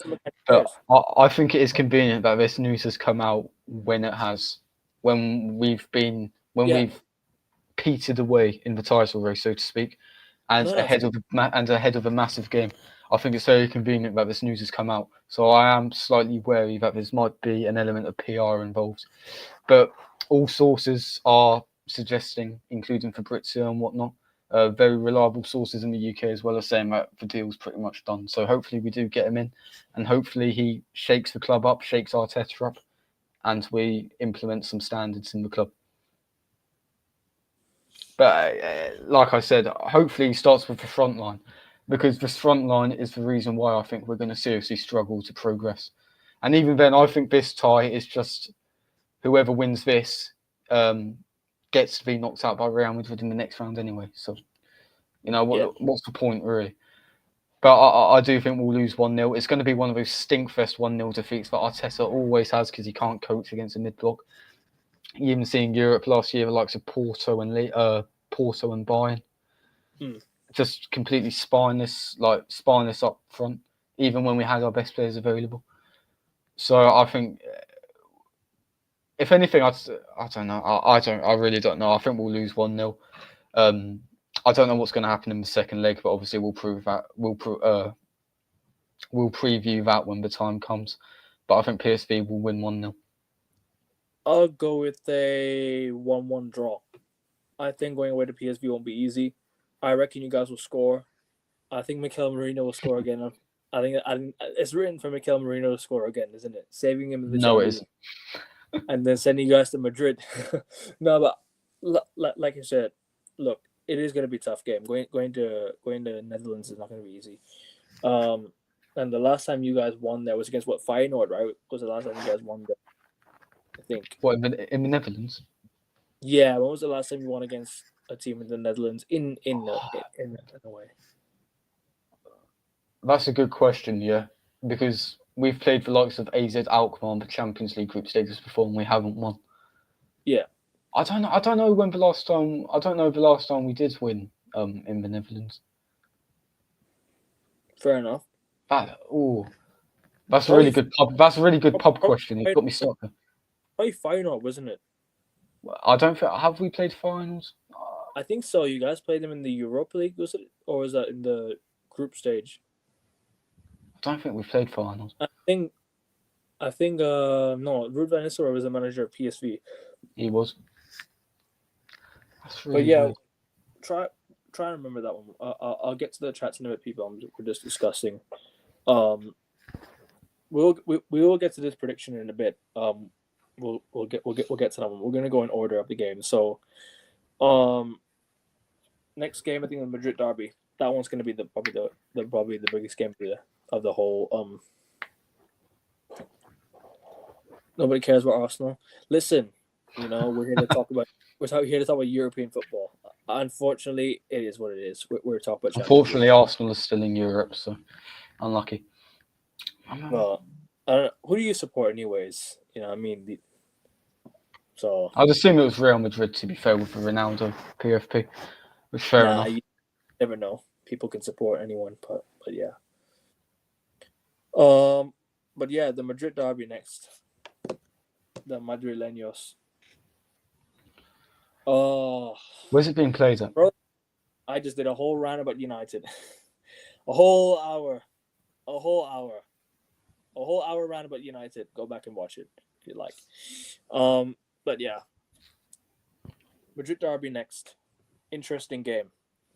Very first time ever is round of 16. It's all Spanish tie. Obviously, you can't play all time. Can't play Spanish. Can't play Spanish team in round of 16. Obviously, with the former rule, I only you could play that. So, yeah, first time ever Madrid derby round of 16.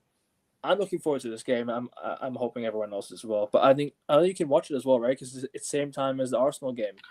Yeah, so I've got to piss about with Arsenal instead. But I'll be watching the Madrid derby. That'll hopefully be on beIN Sports 1. I'd like to be on beIN Sports 1. Yeah, it is deserved. United lost, unfortunately, but yeah, if you want to watch back everything I said about United, I went a whole hour rant about it, and I chat a lot of waffle, but it's what it is. Like you can probably listen to it a bit if you'd like.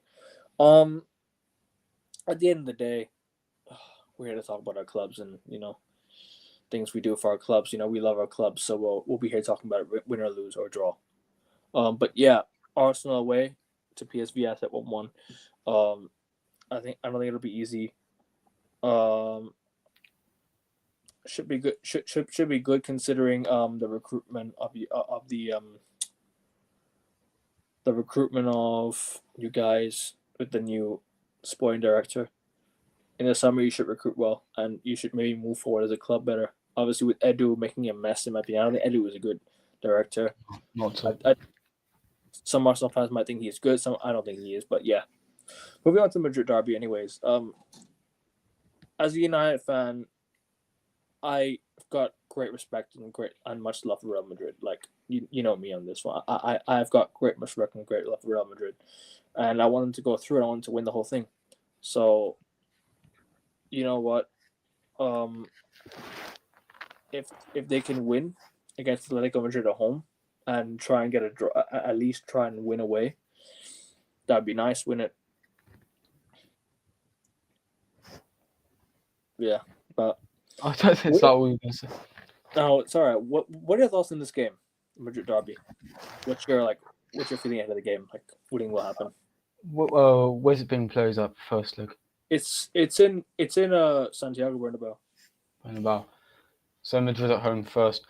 I think they've gone 5 games in the Liga without a win, if I'm not mistaken. No, Real Madrid won last game, I think. They won before Real Betis. No, I think they've won once out of their last 5 games or something like that. So they're in really poor form going into this. I may be wrong, but it's something similar to that. And Atletico Madrid, I think they beat Girona, and then they drew Osasuna. They drew. No, you're right. In the last 5, you said last 5. Excuse me, last 5 La Liga games, yeah. Yeah. They lost to Betis 2-1. They beat Girona 2-0. Drew Osasuna away. Drew Atletico Madrid at home, and lost Espanyol away, and they beat Valladolid 3-0. So you're right. 1 win in the last 5. So they're in pretty poor form going into this, but at the end of the day, Terrible. At the end of the day, you can't write Real Madrid out in Europe.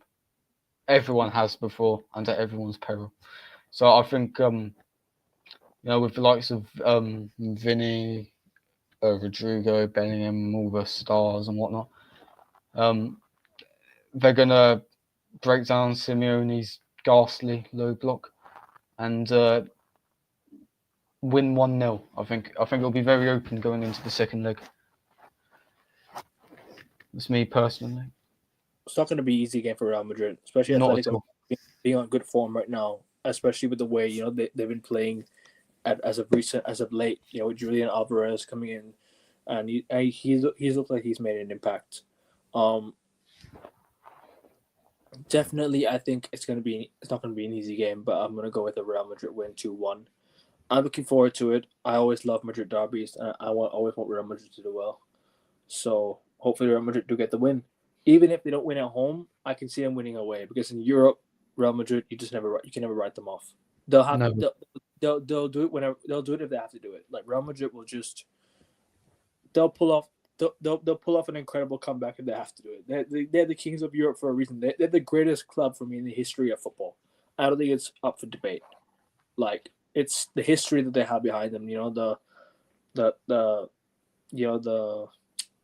rich how do you call it? Heritage. Yeah, the heritage they've got, and yeah, I mean it's hard to argue against Real Madrid. Obviously, this year they've not looked amazing, but they'll in Europe if they have to do it, they'll do it. And I still back them too with the squad like this, with Mbappe up top, with Vinny and Rodrigo on the wings, and maybe if Valverde can stay fit, I back Real Madrid, and I think Real Madrid will win the game 2-1. Moving on to the next game. The next game is the following day. Feyenoord Inter. Don't really have much to say on this one. I think Inter will win this one. 2-1 Inter. 0-0. 2-1 Inter. Fair enough. 0-0. Now this one's a good. Sorry, go on. So I thought Inter. I think they've only conceded once in the Champions League so far. I think so. And that was against Leverkusen in the last minute. So they're absolutely solid under Inzaghi. I'd love him at Arsenal, really. I would. Fantastic manager. But 0-0 draw. Feyenoord will be unable to break them down, and Inter will finish the job off at the San Siro. But obviously, we're not previewing that yet, so ignore what I said. Yeah, but I'm gonna go 2-1 Inter anyways. What are you saying? 0-0, yeah? 0-0, yeah. Now we're getting to the trickier games here. Now we're definitely getting to the games that we might that might be in terms of proper Champions League. Like, obviously Real Madrid, Atletico Madrid is up there, but these three games are what's going to be a classic for sure. Bayern Munich versus Bayer Leverkusen, an all German tie. We never have, obviously, like I said, round of 16, you don't really have the same nations playing against each other, because I think the former rule was that you couldn't meet the same nation in the group stages or in the round of 16. Only beyond that you can. So, yeah, this one's gonna be a good game. Harry Kane, is he fit for this game? I think he is, yeah. Bayern Munich and Bayer Leverkusen. Bayern Munich to defend, themselves making it to the final. Obviously, the last time they made the final, they lost at home to Chelsea on penalties. Now they're playing where the final's going to be at home against Bayer Leverkusen. Obviously, an all-German tie. The two teams that are pretty much in the title race, if you still want to count Bayer Leverkusen in the title race in Germany. Two teams that, have gone back and forth with a year and a half. Bayern Munich, obviously not winning anything last year. That's the first trophy they've seen in a while, looking to win their first trophy against in a long time, which is the Bundesliga, and up against Leverkusen, who are the league title rivals. Obviously, Leverkusen with a young squad with Frimpong. Sorry, with Frimpong. Your Frimpong.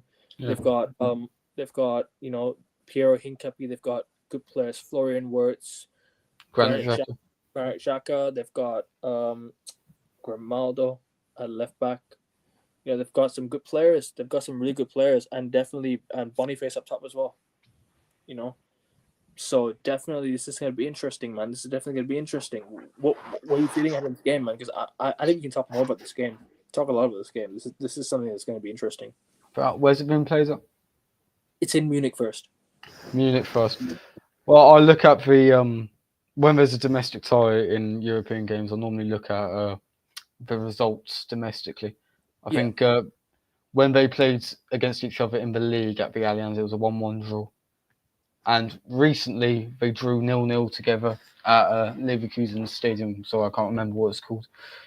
But this one could go either way. Genuinely, I think Alonso's got something in the bag. I do think he's a better manager than Vincent Kompany. Um, even though he is 8 points behind, or might even be 11 points behind because he hasn't played yet. No, it's 11. Sorry, it's 8 actually. It's 8. I think. It is 8. Okay. I saw that But Leverkusen are still in it. You can never write on. Yeah, I saw domestically that they've gone 29 games unbeaten away from home under Xabi Alonso in the Bundesliga. Now, obviously, in the Champions League, that's a bit different because they got battered by Liverpool for one. I can't remember their other results, but Champions League haven't necessarily been perfect. Then again, neither of Bayern. They were lucky not to get eliminated by Celtic. So, for that reasoning, with Leverkusen's away record, given the fact that it is in Germany as well, I'd say it'll be a 1-1 draw first leg. 1-1 draw first leg. I believe it will be a 1-1 draw. If you want me to give the scorers, Nah, it's alright. But okay. If you like to. Wirtz and Kimmich. Go ahead. Fair enough. I think Bayern Munich are going to win this game. I think it's just the heritage behind Bayern Munich that in the Champions League, they can perform. I think it's more the heritage. I know last year they got knocked out by Real Madrid, but they still have the Real heritage. Madrid. They still got the heritage and the history behind them. Bayern Munich. So I'm gonna go 2-1 Bayern Munich. I think Bayern Munich gonna win this game 2-1. I know 2-1's a boring scoreline to predict, but I just think that Bayern Munich. It's not going to be an easy game. Maybe 3-1 Bayern, to be honest. Maybe Bayern might have more for Leverkusen at home because it's at home. They're going to want to win this game because going away to Leverkusen, it's not going to be easy. They're going to need to get a result, and going away to Leverkusen over the years with Bayern Munich's not been easy. Going away to Leverkusen is never an easy game. So, yeah, I'm gonna go with Bayern to win 3-1. I think Bayern Munich will get this game done. Tie done? Maybe not. We'll see about the tie being done because Leverkusen can still pull off something, but yeah. Next game is Benfica Barcelona. You know what happens with the 4-4. Exactly what we saw in the group stages, the league phase. We saw the classic 5-4. We all thought Barca were out of it, down and out. We all thought Benfica should have had a pen. It was drama right at the end, and it might be more drama yet again for Benfica and Barcelona. How are you feeling ahead of this game, man? This is going to be another classic one. You think? I'm not so sure. I feel a lot of averages will say that this game will be quite anticlimactic compared to what we witnessed in the league phase. I mean, that was absolutely insane. Obviously you don't get those games very often, and I don't think it's going to be another 5-4 thriller, end-to-end goal fest, unfortunately. I feel Barcelona, for this particular game, they'll be more professional in regards to how they're defending and whatnot. I think they'll get a solid 2-0 victory going into the second leg. I feel their league form has started to pick up after their mid-season slump. So I think they're in a very good stead at the minute. I do think Benfica are joint top with Sporting at the minute in the Portuguese league. So they're obviously a competent team as well, but I think Barcelona will eventually get the job done. And if you want me to I think Yamal and the Lewandowski penalty.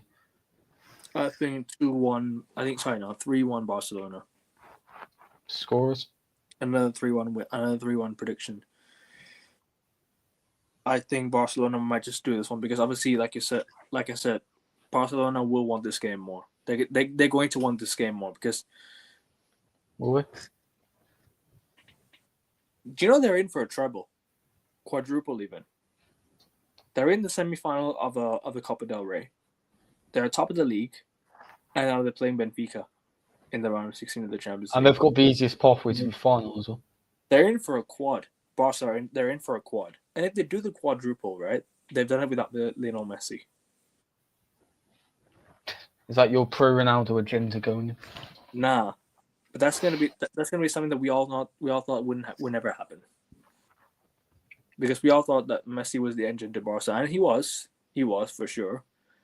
But I didn't think Barca would have it in them to potentially win the treble without Messi, considering how good Real Madrid are right now. But I think Barca win the Champions League? Nah, I don't see it. Not yet. Not yet at least. But we'll see how they do getting past this game. But I think they'll beat Benfica, no problem. I think they'll beat Benfica 3-1. I think they'll win like 3-1 against away from home. I think and at home it would be like comfortable win. They don't need to. At home, I think I trust Barca more than away. I think it just depends when the Camp Nou is done. Do you know when the Camp Nou is done? Is it going to be this season? The Camp Nou is going to be done. I don't know if there's any Barcelona fans in chat. I'm sure they'll be able to tell you. I don't keep up with Barcelona to that. He's a Barca fan. I'll ask him later. Sorry. What's next? Oh yeah, last but not least, PSG Liverpool. We're gonna get to this one now. The battle of probably the two best midfielders in Europe right now in terms of current form. I'm not saying they have a better midfield than Real Madrid or such and such, but in terms of current form, in terms of right now, in terms of how they're going, it is the best two. It is one of the best form teams, one of the best talented midfield wise. Like the battle of the midfield is gonna be good to watch. I think Vitinha, John Neves, and obviously they got Ruiz, and I think they got Liverpool got Gravenberch, Szoboszlai, and McAllister. You know, three really good players, and I definitely, I don't know, man. I don't know what's gonna happen in this game, but what are you saying? I want to know your opinion. I want to know your opinion on this game. I think this will be the best tie. You think so? I think it will be the best tie because PSG are in an absolutely scintillating form. I think the Madrid derby. I'm not so sure with Simeone at the helm. I don't know. I don't know if it'll be very entertaining. But they have been playing with Atletico Madrid. Yeah.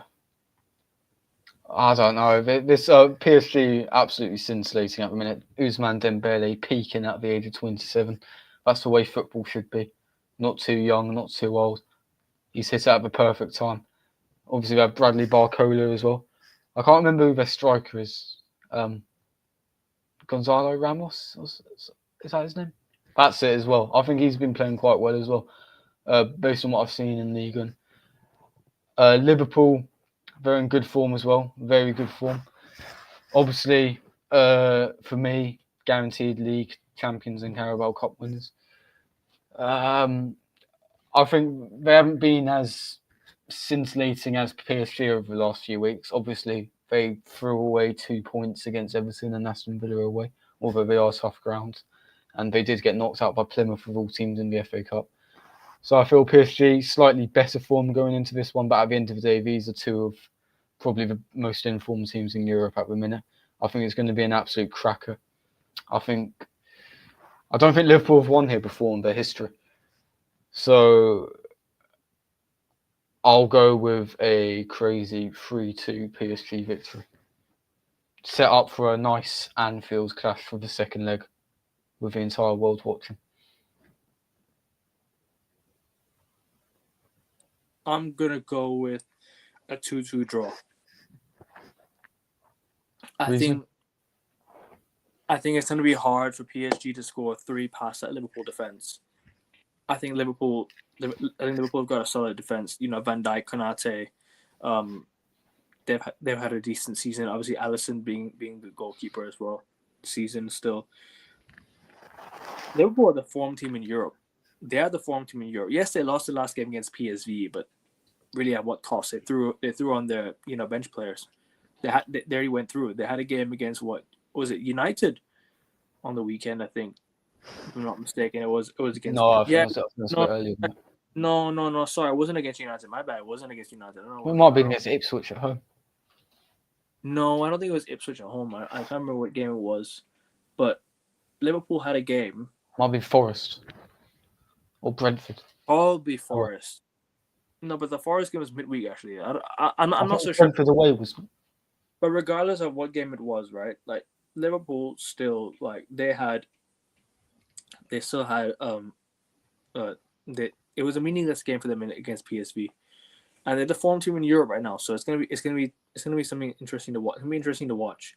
Obviously, going away to PSG. Obviously, that Parc des Princes crowd. You've also got the PSG ultras. You know that they're gonna get behind the team. You know, it's gonna be interesting. You know, it's gonna be very, very interesting. I think it'll be 2-2. I don't see reason why Liverpool. Liverpool. If there's a team I had to predict to win, it'll probably be Liverpool. Maybe like a 3-2 Liverpool win, because the thing is with PSG, I don't know if they'll score 3 past the Liverpool defense. They're going to need to score like 3 worldies or a worldie from somewhere to win the game, because it'll be hard to get past that defense. The midfield battle will be interesting to watch. Vitinha, John Neves, and what do you call? And Ruiz, and you've got for Liverpool, you've got McAllister, Gravenberch, and Szoboszlai. Two good midfields, very, very good midfields. It'll be interesting to see, bro.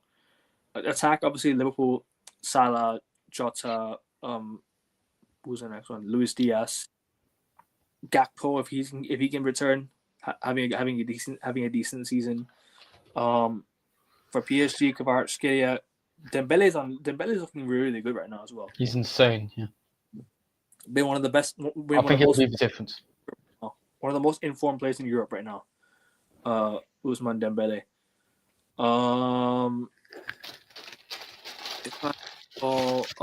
And Gonzalo Ramos up top, isn't it? So yeah.